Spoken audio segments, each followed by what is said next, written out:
Hello दोस्त, कैसे हो आप लोग। और जो लॉन्ग टर्म के लिए चिल्ला रहे हैं ना, सबसे सवाल पूछ रहा हूँ, एक बार वीडियो को थोड़ा स्लो कर लें और ध्यान से सुने कि मैं पूछ क्या रहा हूँ आपसे। मार्केट की ही बातें आपसे पूछ रहा हूँ। जो इस स्टॉक में आप पैसे लगा रहे हो, कोई सा भी स्टॉक उठा ले हो, उसी के बारे में मैं पूछ रहा हूँ कि ये लॉन्ग टर्म जो यूट्यूब पे चिल्ला रहे हैं, ये लॉन्ग टर्म होता क्या है भाई। थोड़ा एक बार रुको और पूछो, सोचो, समझो, ये है क्या भाई लॉन्ग टर्म। मैं दो फेस मार्क करता हूँ, ये लो आपके सामने दो फेस मार्क करता हूँ, फिर आपको पता चलेगा ये लॉन्ग टर्म होता क्या है। दो एरिया मार्क कर दिया, इसका नाम दे दिया, इसका ए और इसका बी। ये दोनों लॉन्ग टर्म है। 2018 में अगर किसी ने इसको यहाँ पे बाइंग किया होता सबसे हाई, तो 2020 में कहाँ होता, 2 साल बाद।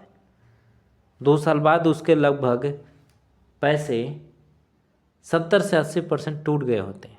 लेकिन वहीं पे 2021 में किसी ने बाइंग किया इस प्राइस पे हाई, और जब उसको लॉस होने लगा तो उस लॉन्ग टर्म के लिए छोड़ दिया, तो उसके पास यहाँ पे प्राइस चला गया, मतलब 30 से 40% प्रॉफिट। तो आखिर में ये लॉन्ग टर्म होता क्या है। ए फेस में लॉस हो रहा है और बी फेस में प्रॉफिट हो रहा है। ऐसा क्या चीज़ है जो कोई भी यूट्यूबर आपको बताना नहीं चाहते हैं, या तो वो खुद नहीं जानते हैं या आपको बताया नहीं जा रहा है। नॉलेज तो मिल रहा है कि पैसे को लॉन्ग टर्म के लिए होल्ड करो, लेकिन किस तरह के स्टॉक में होल्ड करो ये तो कोई बता ही नहीं रहा है। ये ओनली बताया जाता है पैड कोर्स में, ये ओनली बताया जाता है पैड कोर्स। और मैं आपको आज फ्री में बता रहा हूँ, ध्यान से देखना। जैसे मैं AB कैपिटल ले लिया, आप कोई सा भी स्टॉक खोल लो, उसमें मंथली चार्ट लगाओ, सीधा सीधा, एकदम आसान तरीका बताता हूँ। सीधा सीधा आप मंथली चार्ट लगाओ। ये मंथली चार्ट मैंने लगा दिया। अगर प्राइस अप ट्रेंड में चल रहा है, ये देखो अप ट्रेंड में चल रहा है, तो पैसे लगाने हैं। अप ट्रेंड में चल रहा है मतलब अपने वॉच लिस्ट में रखने हैं, अभी खरीदने नहीं है। खरीदने का अलग तरीका है, खरीदने के लिए तो मैं बाद में बताऊंगा। पहले तो आपका यही क्लियर कर लूँ कि ये लॉन्ग टर्म चीज़ें होती क्या है भाई। स्विंग की तो बातें बाद में करेंगे, पहले यही बात कर लेते हैं कि लॉन्ग टर्म होता क्या है। तो सीधा सीधा आप उसमें मंथली चार्ट लगाएं, और मंथली चार्ट लगाने के बाद से आप उसमें ट्रेंड आइडेंटिफाई करें कि अप ट्रेंड में चल रहा है कि नहीं चल रहा है। इसीलिए मैं बार बार सारी वीडियो में चिल्लाता हूँ कि कहीं से भी आपको स्टॉक पता चले, आप सीधा मंथली चार्ट लगाओ और उसमें ट्रेंड की मार्किंग करो कि अगर आप फंस गए। कैसे?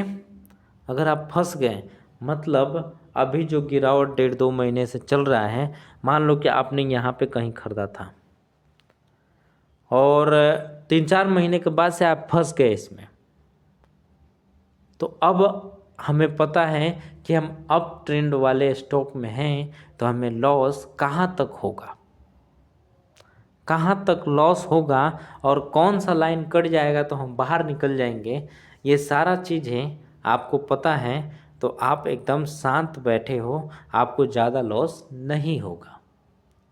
लेकिन वहीं पे 2018 में किसी ने अगर ख़रीदा था इसको यहाँ पे, और उसको कुछ नहीं पता है, वो लॉन्ग टर्म के लिए छोड़ दिया है, तो क्या उसको इस जोन में, ये डाउन ट्रेंड के जोन में कितनी प्रॉफिट हुई, ये वो बंदा ही समझ रहा होगा जिसके पोर्टफोलियो में स्टॉक होगा।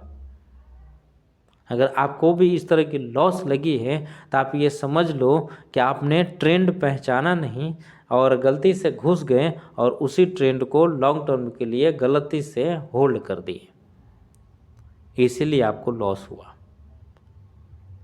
तो जब भी स्टॉक आपको बाइंग करनी है तो सीधे सीधा मंथली चार्ट लगाओ और उसमें ट्रेंड की आइडेंटिफिकेशन करो कि ट्रेंड कौन सा चल रहा है, अप ट्रेंड चल रहा है, डाउन ट्रेंड चल रहा है या साइडवेज चल रहा है। AB कैपिटल में देखो यहाँ पे अप ट्रेंड चल रहा है और यहाँ पे डाउन ट्रेंड चल रहा था। तो ये चीज़ें आपको खुद से सीखनी पड़ेगी, प्रैक्टिस करके सीखनी पड़ेगी। अलग अलग स्टॉक को मंथली चार्ट पे जाके बार बार देखो, बार बार देखो, फिर आपको पता चलेगा कि ट्रेंड में कितनी ताकत होती है। अगर लॉन्ग टर्म के लिए भी होल्ड कर दिया जाए तो पैसे ज़रूर बन जाएंगे, और लॉन्ग टर्म के लिए पैसे होल्ड किया जाए तो पैसे ज़रूर टूट जाएंगे। ये ट्रेंड ही आइडेंटिफाई करता है। मिलते हैं हम नेक्स्ट एपिसोड में, बहुत सारी बातें करेंगे। तब तक के लिए थैंक यू।